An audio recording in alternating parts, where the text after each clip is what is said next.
Bonjour. Alors, en attendant que Raven résolve le problème technique, donc moi c'est Julien Vieux, je travaille au GEM Aspect Compagnie de Strasbourg, un GEM qui a été fondé en 2020. Et vous avez à mes côtés donc Delphine qui a fait un DU en paire et danse, qui va nous parler de la paire et danse un peu plus tard. On m'entend ? Il faut coller au micro. Il faut coller au micro, d'accord. Je colle au micro. Ensuite, je présenterai le GEM Autisme de Strasbourg. Caroline nous parlera de la paire et danse en pratique. Et puis ensuite, nous aurons deux témoignages. Premier témoignage de Camille, qui est adhérente au GEM. Et puis ensuite, un témoignage de Célia, qui est psychologue au sein du GEM. Voilà, donc vous avez déjà eu le plan, c'est parfait. Donc je passe la parole à Delphine, voilà. Bonjour à tous. Donc moi, juste pour me présenter rapidement, donc, j'ai une petite expérience des GEM, que Julien va présenter plus en détail dans un petit instant. Donc je suis adhérente depuis environ 3 ans, initialement au GEM de Mulhouse, puis plus récemment au sud de Strasbourg. Et en fait, c'est vraiment mon diagnostic tardif qui a été à l'origine de mon souhait de me reconvertir dans la paire et danse. Donc, je vais commencer la présentation par une approche plus théorique. Déjà, qu'est-ce qu'on entend par paire et danse ? Alors, le premier point qui me semble important, c'est en fait, c'est à distinguer de la simple entraide qu'on connaît tous, qui consiste à donner des conseils à autrui, apporter son soutien. La paire et danse, la spécificité de la paire et danse, c'est le fait de, toutes les formes de soutien qui concernent les personnes qui sont concernées par une préoccupation ou une situation similaire, donc qui désirent se rencontrer, échanger et s'entraider. La deuxième chose, c'est que elle repose sur des dynamiques relationnelles qui sont très spécifiques, c'est-à-dire que il y a par horizontalité des relations, c'est-à-dire qu'il n'y a pas de notion de hiérarchie. C'est une relation qui est beaucoup moins jugeante et qui est donc bénéfique à la fois pour la personne qui bénéficie du soutien, mais également de la personne qui est engagée dans cette relation d'aide, notamment en termes d'enrichissement personnel. Et le deuxième point, c'est effectivement que ça vient vraiment en appui, en complément, que c'est vraiment ça vient vraiment renforcer l'accompagnement par les professionnels, que ce soit un psychologue ou par les médecins. En fait, c'est Eve Gardien qui a beaucoup, qui est, je pense, l'auteur qui a le plus publié et travaillé sur la question de la paire et danse. En fait, il y a trois éléments qui constituent la paire et danse. Donc, le premier, c'est l'identification réciproque, c'est-à-dire qu'est-ce qui fait qu'on va reconnaître l'autre comme un pair. Première chose, c'est tout d'abord, c'est le sentiment d'être soi-même comme en écart à la norme. Et deuxième, c'est un sentiment de proximité expérientielle avec l'autre qui est fondé sur un vécu donc similaire, donc il y a une reconnaissance réciproque. La deuxième, c'est la reconnaissance de savoirs dits expérientiels, c'est-à-dire des savoirs profanes qui sont consécutifs en fait à des situations qui sont vécues comme difficiles ou stigmatisantes. Alors ça peut être un handicap, une maladie psychique, un traumatisme, un accident de la vie, peu importe. Donc on va mobiliser ces apprentissages, ces connaissances pour entrer en relation d'aide avec autrui. Et le troisième élément, c'est l'autodétermination, c'est-à-dire encourager au maximum la prise en compte la participation des personnes concernées en leur permettant d'exprimer des choix, de participer en fait aux décisions qui les concernent et d'être donc beaucoup plus davantage autonomes et d'être davantage actrices de leur vie. Alors, la deuxième chose, le deuxième point, c'est effectivement que toutes les modalités de la pérédance. Donc, encore aujourd'hui, elle s'exerce encore majoritairement à titre bénévole. Donc, on la retrouve évidemment dans les GEM, donc je ne développerai pas plus là-dessus, mais également dans les associations d'usagers, par exemple les alcooliques anonymes. Donc, ça peut prendre différentes modalités. Ça peut être des groupes de participation, des groupes de parole, des échanges d'expérience, des échanges de stratégie, etc. En fait, ça peut être très, très spontané, donc temporaire ou plus durable. Et surtout, ça ne nécessite pas de formation spécifique.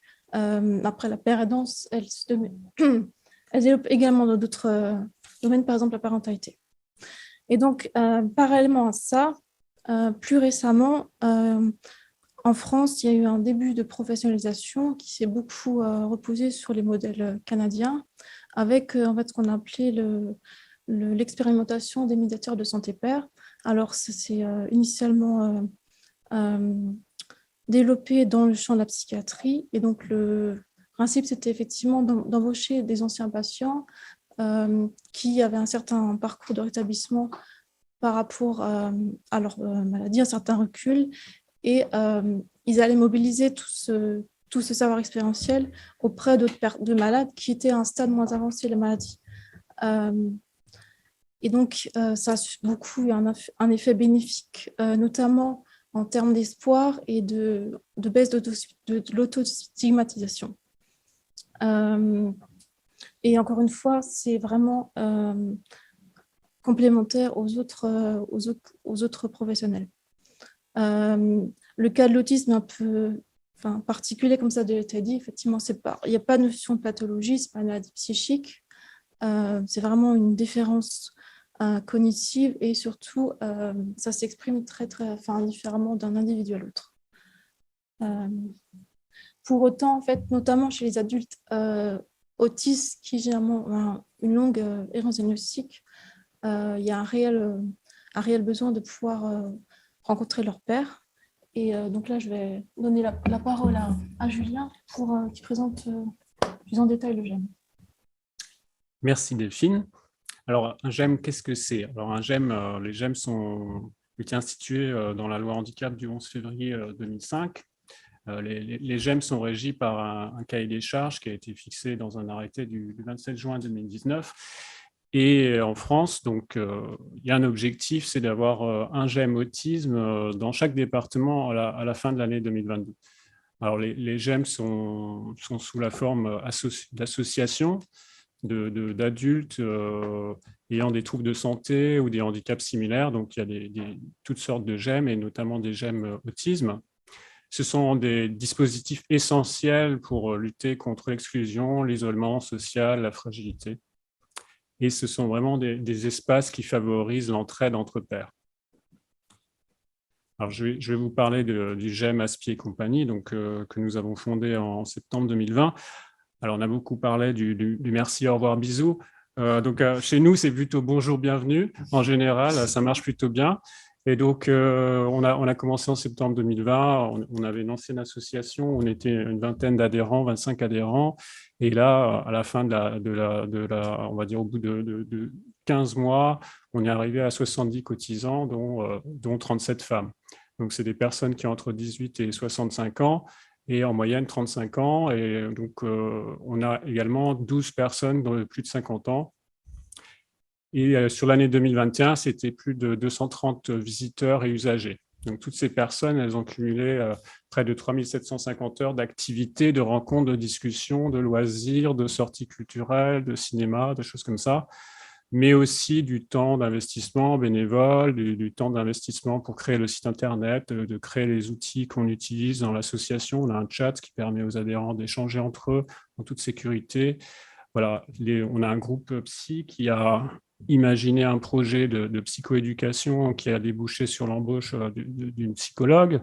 Voilà, donc on a beaucoup de dynamique au sein de ce GEM et je pense qu'on en est très fiers. Alors, le GEM de Strasbourg, c'est avant tout, c'est un lieu adapté, un lieu ressourçant, c'est un lieu où les gens se plaisent à venir. Alors, on est aux 42 routes de l'hôpital, donc c'est très, très proche du centre-ville, c'est très accessible. On a un environnement très épuré, on évite d'avoir trop d'aménagements qui seraient trop sollicitants. C'est un endroit où vraiment les gens peuvent parler, ils sont libres de parler, quoi, de s'exprimer. On essaie d'adopter autant que possible une attitude vraiment bienveillante, où chacun est respecté, chacun peut venir. Alors même des personnes qui ne sont pas autistes, évidemment, peuvent venir au GEM, se renseigner, s'informer. On accueille vraiment tout le monde. Voilà, et maintenant je passe la parole à Caroline. Bonjour, c'est bon, c'est allumé? Ok. Du coup, moi, je vais vous parler de la paire aidance en pratique.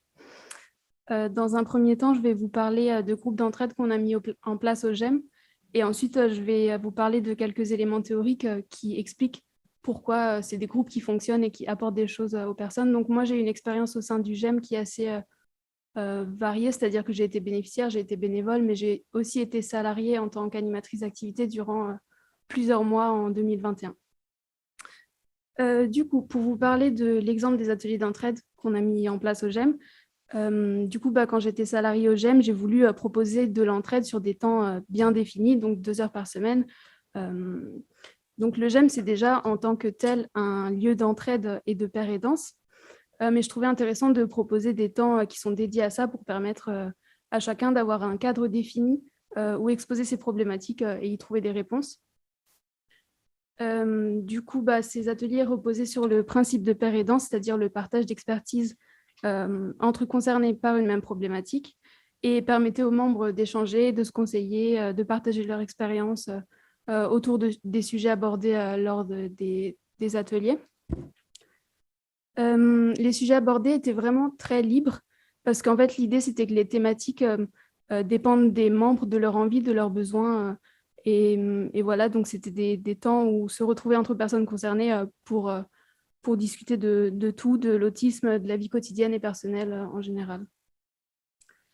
Au départ, lors de la mise en place de ces ateliers, j'avais essayé de faire quelque chose d'un peu plus structuré, c'est-à-dire de centrer chaque atelier autour d'une thématique particulière, en demandant aux personnes qui voulaient y participer de voter pour le sujet qui les intéressait. Mais en fait, je me suis vite rendu compte que ça ne fonctionnait pas parce que les gens voulaient vraiment un lieu, un temps d'échange très libre où ils peuvent venir avec leur sujet du moment ou parler de quelque chose qui s'est passé juste avant, voilà.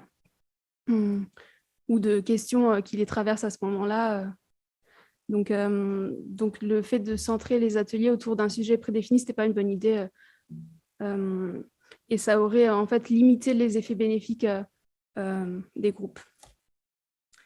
Le GEM, c'est un lieu qui est particulièrement adapté à ce genre d'échange parce que c'est un lieu qui est connu des membres, où ils se sentent bien et ils savent qu'ils sont entourés de personnes qui sont bienveillantes, qui écoutent, qui comprennent et qui ne jugent pas. Et du coup, maintenant, je vais vous parler un petit peu je vais vous apporter quelques éléments théoriques pour expliquer pourquoi ces groupes d'entraide en non-mixité entre personnes autistes sont importants pour les membres du GEM et qu'est-ce qu'ils apportent aux membres et quelles sont les dynamiques en jeu qui font que ça fonctionne. Donc, je vais tout d'abord parler de stress de minorité et de besoin d'appartenance. Donc, les personnes autistes font partie d'un groupe minoritaire, le groupe majoritaire étant les personnes neurotypiques. Du coup, les personnes autistes font l'expérience de ce qu'on appelle le stress de minorité. Donc, le stress de minorité, qu'est-ce que c'est? C'est des niveaux de stress chroniquement élevés auxquels sont confrontés les membres de groupes minoritaires stigmatisés. Ce stress, il peut être causé par de nombreux facteurs, comme le statut socio-économique faible, les discriminations subies, l'autostigmatisation et notamment le faible soutien social. Une réponse possible à ce faible soutien social, c'est ce qu'on appelle le soutien communautaire. En fait, pour l'autisme, pour beaucoup de personnes autistes, c'est une grande part de leur identité. Et du coup, se retrouver entre personnes autistes, entre personnes concernées pour échanger, ça a déjà un effet bénéfique en lui-même parce qu'on y trouve le soutien des pairs, en fait. Et du coup, à ce moment-là, les personnes elles vont s'identifier comme membres du groupe, ce qui va donc assouvir leurs besoins d'appartenance. Le besoin d'appartenance, c'est un des 3 besoins psychologiques fondamentaux chez l'être humain, les 2 autres étant le besoin de compétence et le besoin d'autonomie. Et ces besoins, c'est des conditions nécessaires au bien-être psychologique, au sentiment d'intégrité et au développement des individus. Du coup, se retrouver entre personnes autistes est donc déjà en lui-même quelque chose de très bénéfique et va amener les personnes à un petit peu de répit face à leur vie quotidienne qui peut être compliquée à gérer dans un monde qui est inadapté à leurs particularités. Et de plus, le sentiment d'appartenance au groupe est central et va permettre aux personnes présentes de se sentir bien, de se sentir à l'aise. Ensuite, je vais vous parler de la théorie de la double empathie. Ça a déjà été un petit peu abordé ce matin, mais je vais revenir dessus parce que c'est important. Pendant longtemps, il était assez commun de penser que les difficultés dans les interactions sociales et dans la compréhension des intentions d'autrui étaient inhérentes aux personnes autistes. Or, aujourd'hui, on sait que ce n'est pas le cas. Du coup, la théorie de la double empathie stipule que les difficultés d'interaction sociale ne sont pas inhérentes aux personnes autistes, mais découlent de difficultés partagées. C'est-à-dire que les personnes autistes ont du mal à comprendre les personnes non autistes et les personnes non autistes ont du mal à comprendre les personnes autistes, donc ça va dans les 2 sens. Du coup, le fait pour les personnes autistes de se retrouver entre elles contourne déjà un certain nombre de difficultés sociales qu'elles peuvent rencontrer avec des personnes non autistes, et du coup, ça les soulage en fait d'un certain poids et qu'on fait peser sur elles en les considérant comme socialement déficientes. Et du coup, en se retrouvant entre elles, les personnes ont moins de difficultés sociales et se sentent plus libres, se sentent plus à l'aise et plus libres d'échanger. Voilà. Enfin, je vais vous parler de la communication qui est facilitée entre pairs. Tout d'abord, on sait aujourd'hui que les personnes non autistes ont des difficultés à comprendre l'expression émotionnelle des personnes autistes. Et du coup, le fait de se retrouver entre personnes autistes, ça va contourner ça et ça va permettre aux personnes autistes de se sentir plus compris dans ces expressions émotionnelles, donc plus libres de les exprimer, plus à l'aise pour les exprimer. Ensuite, on sait aussi que les personnes non autistes ont également tendance à sous-estimer les capacités des personnes autistes. En fait, les personnes autistes interagissent entre elles d'une manière qui est considérée non conventionnelle, mais en fait, ce qui fonctionne pour elles pour créer du lien social basé sur la compréhension mutuelle, mais souvent c'est mal perçu par les personnes non autistes. Et du coup, se retrouver entre personnes autistes, ça permet de s'extraire du regard des personnes non autistes et de laisser les personnes autistes libres de socialiser de la manière qui leur plaît, qui fonctionne pour elles, et voilà, sans se sentir jugées. Les recherches et les expériences des personnes autistes montrent que les interactions sociales entre personnes autistes, elles sont positives en général. Les personnes autistes, elles ont tendance à divulguer davantage d'elles-mêmes aux personnes autistes qu'aux personnes non autistes et à avoir des interactions sociales qui sont globalement plus riches et plus satisfaisantes avec des personnes autistes qu'avec des personnes non autistes. Et on sait également que les personnes autistes savent partager efficacement des informations avec d'autres personnes autistes de la même façon que les personnes non autistes partagent efficacement des informations avec d'autres personnes non autistes. Mais en fait, quand il y a des groupes mixtes, donc de personnes autistes et non autistes, c'est là que ça bloque, entre guillemets, que les informations, elles passent pas bien, elles ne sont pas bien partagées. Et à tout ça, il y a aussi un facteur émotionnel qui s'ajoute, c'est-à-dire que les personnes autistes, elles se sentent plus en lien avec l'autre personne lorsqu'elles partagent des informations du coup, avec des personnes autistes plutôt que non autistes. Du coup, on peut dire que les personnes autistes ont les compétences nécessaires pour partager les informations efficacement entre elles et entretenir de bons rapports. Et en fait, les problèmes de communication peuvent survenir quand il y a des interactions entre personnes autistes et non autistes. Du coup, encore une fois, le fait de se retrouver entre personnes autistes permet de leur offrir des moments d'échange et d'entraide où l'information passe bien, où les difficultés sociales sont contournées ou en partie contournées. Et du coup, voilà, ça contourne toutes ces difficultés et ça permet aux personnes de se sentir à l'aise pour parler et pour entretenir de bons rapports et pour échanger des informations, trouver des réponses à leurs questions, etc. Très bien, merci Caroline. Maintenant, nous allons passer au témoignage de Camille. Du coup, moi, je vais vous présenter mon vécu au GEM. Donc, j'y suis adhérente depuis 7 mois. Et en premier lieu, ce que ça représente pour moi, c'est un lieu de rencontre qui me permet de lutter contre l'isolement social auquel je fais régulièrement face. C'est aussi un lieu pour moi plus facile d'accès que beaucoup d'autres, car le fait de rencontrer des personnes qui ont soit des difficultés, soit connaissent les problématiques liées à l'autisme, ça réduit de beaucoup mon anxiété sociale et surtout la peur d'être jugée ou rejetée en cas de comportement pouvant habituellement être jugé étrange ou inadapté. En deuxième point, c'est les activités en groupe et les économies d'énergie.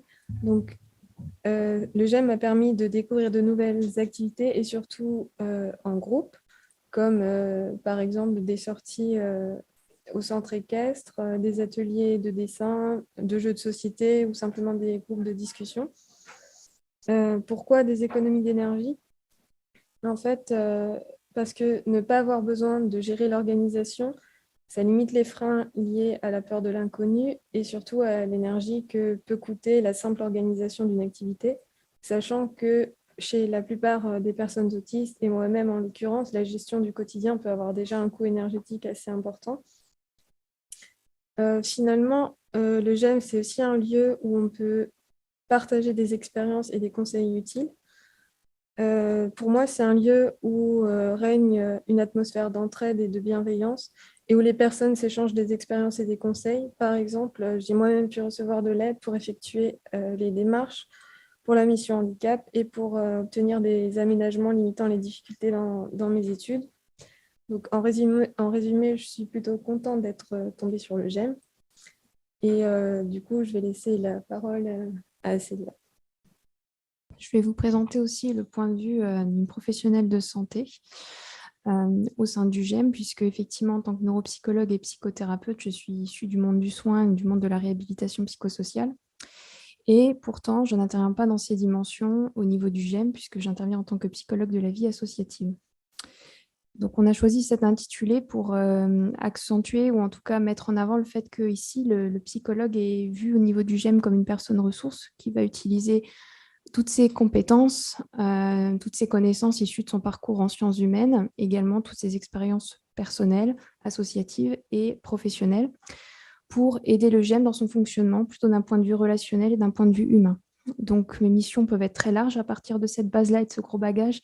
Ça peut aller de la médiation de conflits, ça peut aller jusqu'à la facilitation de la vie associative et aussi jusqu'à des propositions d'ateliers ou d'interventions ciblées sur les problématiques autistiques avec justement ce bagage.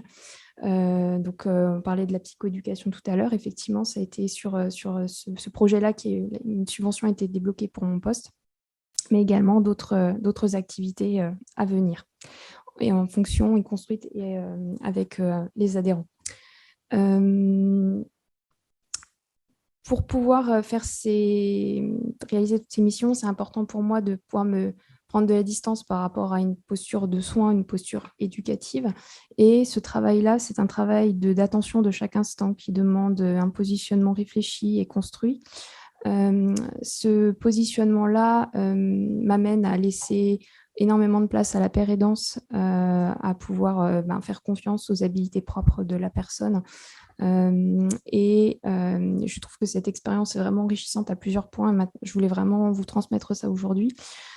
Pourquoi enrichissante? Parce que je pense, et ce n'est que le début, que c'est aussi le GEM m'a permis d'observer des expériences positives de la paire aidance, notamment des personnes qui peuvent se trouver en difficulté, qui peuvent se retrouver figées à une certaine étape de leur parcours, ou peuvent peut-être dans certains contextes avoir des difficultés à recevoir de l'aide, et qui là vont pouvoir aussi montrer d'autres choses, d'autres compétences. Ça, je trouve que je suis assez privilégiée. Enrichissement mutuel aussi, parce que j'ai aussi rencontré des personnes qui ont conscientisé les discriminations qu'elles ont subies en tant que personnes autistes, et ça me permet également de pouvoir construire avec elles une relation pour justement éviter de reproduire ces discriminations, puisque je suis étiquetée comme une personne issue du professionnel de la santé et éloignée du spectre autistique. Et aussi un enrichissement important parce que finalement, le fait de pouvoir être à l'écoute de la différence, ça permet aussi soi-même d'être à l'écoute de son propre fonctionnement, aussi de s'autoriser plus de choses que dans un lieu de travail, on va dire, ordinaire. Et voilà, je tenais surtout à vous transmettre ça. Aussi, peut-être, est-ce qu'on a encore 1 ou 2 minutes? Oui. Pour vous présenter aussi un des projets sur lesquels on travaille avec Delphine et d'autres adhérents de l'association. Donc, c'est une petite enquête, c'est la première grosse enquête en fait qu'on fait de grosse ampleur. Et là, je voulais vous transmettre à partir des premiers résultats qu'on a obtenus la plus-value du GEM dans la vie des adhérents. Sur la partie tout à gauche, vous pouvez voir qu'il y a une majorité des personnes qui ont déjà répondu, qui mettent en avant en fait, le fait que le GEM leur a permis de se sentir moins stigmatisés. Et également, dans des grosses proportions aussi, de pouvoir vivre des moments agréables, se sentir mieux et plus entourés. Et aussi, parce que c'était aussi important pour nous de transmettre ça aux adhérents, mais aussi à toute personne extérieure, aussi de montrer la part active qu'occupent les adhérents dans le projet du GEM. Donc, la part active qui peut s'exprimer sur plusieurs dimensions, on en a retenu 3 principales qui sont les 3 plus fortes, à savoir tout simplement le fait que le GEM existe parce qu'il y a des personnes qui viennent, qui sont présentes tout au long de la semaine, qui participent aux activités diverses et variées. Aussi parce qu'il y a aussi des personnes aident les autres. Donc là, on retombe vraiment sur la paire aidance. Et aussi une partie qui porte en fait vraiment le projet dans tous les aspects administratifs, prise de décision, gouvernance partagée, proposition voilà, de communication. Et voilà. Donc, voilà pour l'essentiel. Je laisse la parole de nouveau à Delphine. Donc, pour conclure, à partir de mes propres observations, des retours que j'ai pu avoir de différents adhérents, on a pu dégager différents bénéfices de la participation au groupe d'entraide mutuelle. Notamment, enfin, le premier, c'est concernant l'environnement même du GEM, qui, par définition, est beaucoup moins, n'est pas médicalisé. Il y a beaucoup la notion de convivialité, aussi le côté non contraignant, c'est-à-dire que c'est vraiment la liberté de la personne de faire la démarche de venir dans un lieu où elle ne se sentira pas jugée. Ensuite, il y a un aspect social qui est important, notamment pour rompre contre l'isolement des personnes autistes, enfin, déjà abordé aujourd'hui, qui les touchent fréquemment. Donc, ça leur permet de trouver du lien social. Et surtout, enfin, cette relation-là non jugeante avec les pairs, ça permet également de pouvoir plus facilement divulguer ces difficultés, de les verbaliser lors d'échanges, et aussi de prendre un certain recul par rapport à un diagnostic, par exemple, à prendre conscience qu'on n'est pas forcément les seuls concernés par l'autisme. Et donc, tous ces éléments-là vont faire que ça va faciliter donc, à la fois un lien de confiance qui va se construire de manière beaucoup plus rapide qu'avec un professionnel, et aussi de compréhension mutuelle, un petit peu par effet miroir et par le fait de vivre des choses similaires et de partager un langage commun. Donc, c'était un peu le mot de la fin. Merci à toutes et à tous. Alors, est-ce qu'il y a des questions par rapport à ce qu'on vous a présenté aujourd'hui? Vous parlez du coup de groupe de non-mixité, pardon. Ça signifie que pour pouvoir intégrer l'association, il faut avoir un diagnostic, parce qu'aussi vous parlez d'entraide post-diagnostic, mais pré-diagnostic, enfin, attendez, c'était très mal expliqué. Est-ce qu'en gros, il faut avoir un diagnostic pour intégrer l'association? Voilà. Alors, non. Alors, on n'a pas besoin de diagnostic. Comme je disais, chaque personne toute personne peut venir se renseigner. Voilà, on discute, on échange. Voilà, c'est pas une condition et ça ne peut pas être une condition. On ne peut pas vous demander de fournir un diagnostic. Voilà, on n'a pas le droit.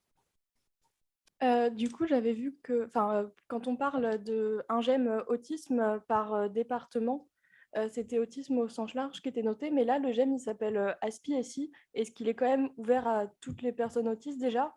Et du coup, pourquoi, c'est juste une question de curiosité, en fait, pourquoi ce choix de l'appeler ASPI-SI a été fait si c'est un GEM autisme? Alors oui, c'est un GEM autisme qui est ouvert à toutes les personnes avec un TSA ou sans diagnostic, comme on disait.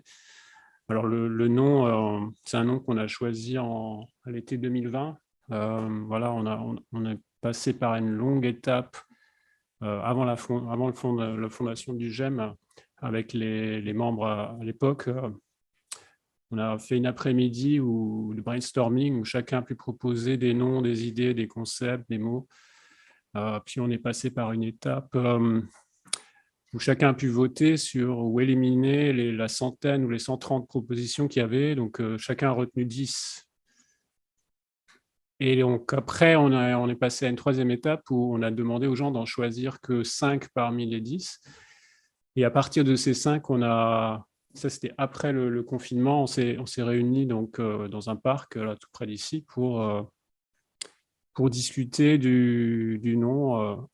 Et c'est vrai que alors à ce jour-là, malheureusement, tous les adhérents ne pouvaient pas être présents parce que je crois que c'était au mois d'août, quelque chose comme ça. Il y avait un peu urgence à choisir un nom. Et donc, ce nom est ressorti, on va dire, après longue discussion. Et on est près d'une heure et demie d'échange où on a fait des animations, des mouvements. On s'est répartis dans l'espace pour voir qui était d'accord avec tel concept, etc. etc. Donc, on a fini par s'arrêter sur ce nom-là. Mais c'est vrai que voilà, il ne faut pas s'arrêter à ASPI. Il y a aussi compagnie, enfin tout le monde est bienvenu et donc ce ne sont pas que des autistes sans déficience. Néanmoins, c'est quand même important dans le cahier des charges des GEM, il faut que les personnes puissent être autonomes lorsqu'elles viennent dans un GEM, puisqu'on n'a pas de moyens pour les accompagner au quotidien. Voilà. Du coup, j'ai vu qu'il y avait des salariés dans votre GEM. C'est quoi leur place et leur rôle en fait au sein du GEM? Alors oui, on a des salariés, ça c'est la condition. En fait, les ARS financent les GEM pour avoir un lieu et avoir des salariés qui vont ouvrir, qui vont tenir le lieu, qui vont assurer les animations, les activités, qui vont faciliter le groupe, qui vont accompagner les personnes.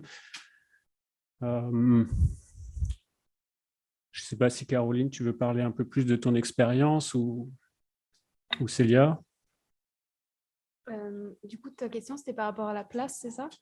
En fait, moi, je pense que ça dépend beaucoup des situations et des besoins des personnes qui viennent. Donc, ça peut être très fluctuant par moment. Ça peut être une présence qui se fait ressentir et d'autres moments, si la personne elle va plutôt s'effacer. Enfin, ça dépend. Voilà. Je sais pas si tu veux.